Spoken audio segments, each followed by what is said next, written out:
नमस्कार, मी अरबाज शेख. मी आता सोलापूरमध्ये नोबल हॉस्पिटलसमोर उभा आहे. पप्पांना 8 दिवस झाला हॅमरेज झाला आहे म्हणून ब्रेन हॅमरेज झाला आहे म्हणून आम्ही त्यांना सोलापूरला ॲडमिट केलं आहे. तर त्यांचा हार्टचा थोडा प्रॉब्लेम झाला म्हणून आम्ही त्यांना नोबेलला शिफ्ट केलं होतं. आणि नोबेलचा अनुभव मला इतका घाण आला की जेव्हा आम्ही पेशंटला ॲडमिट केलं तिथे, तर 10,000 आधी डिपॉझिट भरायला सांगितलं. आम्ही ते भरले आणि जेव्हा त्यांनी मला काही गोळ्यांच्या चिठ्ठ्या दिल्या की ह्या गोळ्या आपल्याला लागतील, आणि मग मी त्यांना विचारलं की मी हे बाहेरून आणू शकतो, तर त्यांनी सांगितलं की नाही, आमच्या मेडिकलमधूनच तुम्हाला त्या गोळ्या घ्याव्या लागतील. काही इंजेक्शन असतील ते तुम्हाला इथूनच घ्यावं लागतील.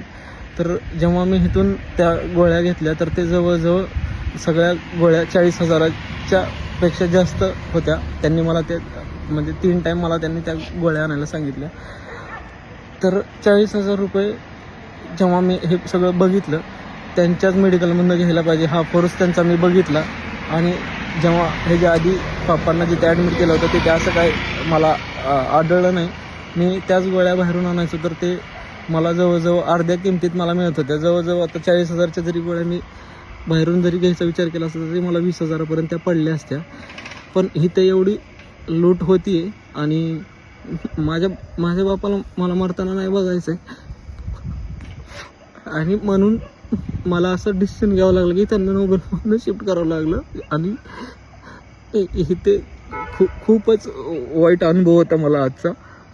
ह्याच्यावर जाणकारांनी ह्याच्यावर काहीतरी मला सांगावं की माझ्या वडिलांना मी कुठे ट्रीटमेंट करायला पाहिजे आणि कसं ट्रीटमेंट करायला पाहिजे. मला आता काहीच कळत नाही पण माझ्या बापाला मला वाचवायचं आहे काही करून. मला मदत करा प्लीज.